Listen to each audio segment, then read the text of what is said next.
The débat. The honourable member for Esquimalt-Saanich-Sooke. Thank you very much, Madam Speaker.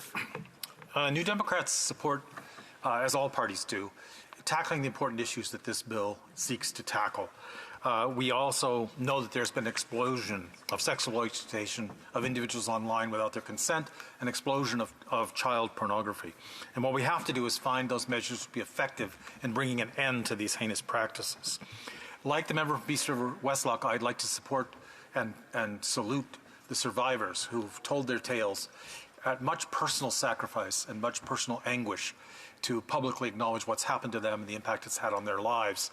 And we wouldn't be making progress on these issues without that work by those survivors. So once again, I think we all want to salute them for their bravery in taking up this problem. The challenge, though, with these issues is to find what will actually work to end sexual exploitation. And we know that lack of resources for enforcement is almost always at least equally important to any gaps in legislation. And so what we need to see is dedicated funding to specific and skilled police units to tackle these questions, because this can become highly complex, highly convoluted in trying to bring these cases to prosecution. And we know that that's one of the problems with the existing legislation. It is difficult to prosecute for these offenses under the criminal code as it now stands. So we look forward as New Democrats from hearing from expert witnesses in committee on what measures will actually be the most effective in bringing an end to these practices, and whether and how the measures proposed in this bill will contribute to bringing an end to online sexual exploitation. The bill in some senses is very simple. It requires checking ID and keeping records of consent. And some would argue that the existing law already implicitly requires that. So is this a step that will make it easier to prosecute? I don't know the answer to that. I'm looking forward to hearing from expert testimony on that. I think while this legislation is not specific to women, it's important to acknowledge the disproportionate representation of women as victims of both child pornography and of sexual exploitation online without consent. But we should also note that we have had a recent rash of cases of the sexploitation, as I guess I would call it, or sextortion of young men who think they've been speaking to other partners their own age online, and later find that the images they've shared they're being threatened with the posting of those online and asking for money or other sexual favors in order to avoid that. And so, yes, primarily women, but we have seen this other phenomenon occurring where men pose as young women to get young boys to share those images.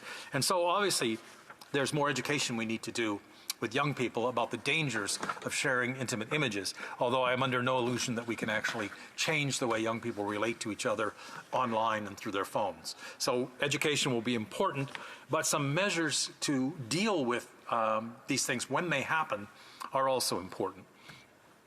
Now, if you look at the criminal code, section 162.1, subsection 1, already makes it illegal to distribute an intimate image without consent. And of course, child pornography under a succeeding section is also already illegal. And so when this was first brought forward and added to the criminal code, it was, I guess, 11 years ago. And I was a member of Parliament at that time. I know the member from Peace River Westlock joined us shortly after that. And it came in an omnibus bill brought forward by the Conservatives. And in that bill, there were a number of things, I'd be honest, that New Democrats objected to. But when the bill, it was C-13 at that time, was brought forward, our spokesperson, Françoise Boivin, offered to the government to split the bill, take out the section on online exploitation without consent, and pass it through all stages in a single day. The Conservatives refused at that point to do that, and it took another year and a half to get that passed into law. So New Democrats have been supportive of taking these actions, again, as I will say, and recognized its urgency for more than a decade. And so we are on board with getting this to committee and making sure we find what is most effective in tackling these problems. What are the problems? So I see them are principally two. One, as I've mentioned before, is prosecution, the difficulty of prosecution, the difficulty of making those who profit from this pay a price. And all, I think, prosecutors I've talked to said it is difficult to make these cases It is difficult to investigate, and it's difficult to get convictions. And so are there things we can do that will help make prosecution easier? And are there things suggested in this bill going to do that? I look forward to finding that out in committee. The second problem is the problem of takedown. And we all know that once those images are uploaded, they're there forever. They're hard to get rid of. And so, again, as members on the government side have pointed out, there are measures in the government bill 63 which would help with warrants of seizure, forfeiture, restitution, and peace bonds in trying to get more effective action to take down these images once they have been posted. Again, I'm not an optimist about the ability to do that, but we seem to lack the tools we need now to make a stab at taking those images offline.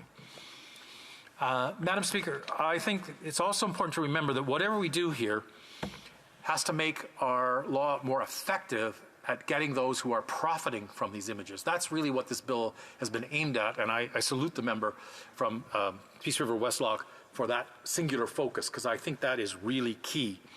But we also have to be aware of unintended consequences.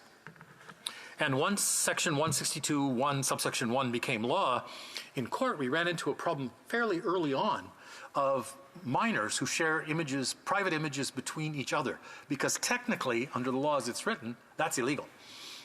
It's child pornography.